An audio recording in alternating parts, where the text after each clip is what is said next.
Here's the last one here. We're gonna again approach the 0 from, so if I were to graph this again, okay, so the graph of this is going to have a vertical asymptote, and it's going to probably look something like that, because as it gets large, it's going to get back up. Okay, so we want from 0 to 1. Okay, I probably should graph this to actually see what it looks like. I'm kind of guessing it looks something like that. And so I'm going to use my limit as a approaches 0 from the positive side. Okay, and then this is going to be from a to 1, e root x over root x. I'm going to have to use substitution here to resolve this. I'm going to let root x equal u. So 1 over 2 root x equals du over dx. So I'm going to make sure I put the dx on this side. Dx. Okay, and then we're going to move the 2 over onto that side, so we end up with 2 du over 1 over x, sorry, dx over root x. So there's my 2 du piece. Okay, so I'm going to do my limit and integrate this. Limit as a approaches 0 from the positive side, a to 1. This is going to be e to the power u du, and then put the 2 on the other side here. Okay, so this is a fairly easy integral to do.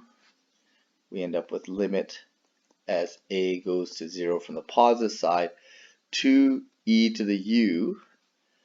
Oops, and I need to, since I changed my variables, I need to make this x equals a to x equals 1, from x equals a to x equals 1.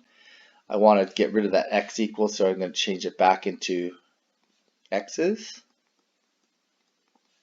So I end up with 2e to the root x, and then I can integrate from a to 1.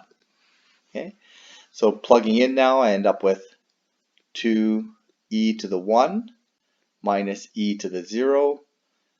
So I end up with 2 times e minus 1. And so that would be the area, that little green area in there. So I'm just going to put units squared. Okay, so the last thing that I want to go over is just this idea that this is not something you need to know. This is just useful to know, and it's very useful once we get into series calculus as well. Okay, so when we start getting into infinite series, this is very useful. But it's just a general idea, and it's good to know, and that if we have, for example, a power bigger than 1, that means that this curve is going to come down to 0 very quickly. Okay, so it dives down to 0 very quickly because the denominator has the power to it. And that generally will give it finite area here. What that means then is, if it's finite on this side, it's infinite on this side. Okay, now if you remember, that's great. If you don't remember, that's great. But one way to help you remember this is this dives down to 0 much quicker because of the powerful denominator. And then if it does that, there's a secondary issue of it is the secondary issue is if it's finite on this side, it's infinite on this side. And the reverse occurs for when we have weak powers here, like square root. Okay, if we have weak powers like square root, as it dives down to 0, it doesn't go to 0 very quickly. So it can't pinch off that area very well, very quickly. So that this area in here tends to be infinite. Okay, well it is infinite. And the reason is because it doesn't go to 0 very quickly. Okay, so that's the reason why. The secondary issue is, if this is infinite on this side, it must be finite on the other side along the other asymptote. So it's these opposites. Okay, so there's two issues. Powerful denominators pinch off towards infinity, giving you finite area. Weak denominators pinch off very slowly to infinity, infinite area.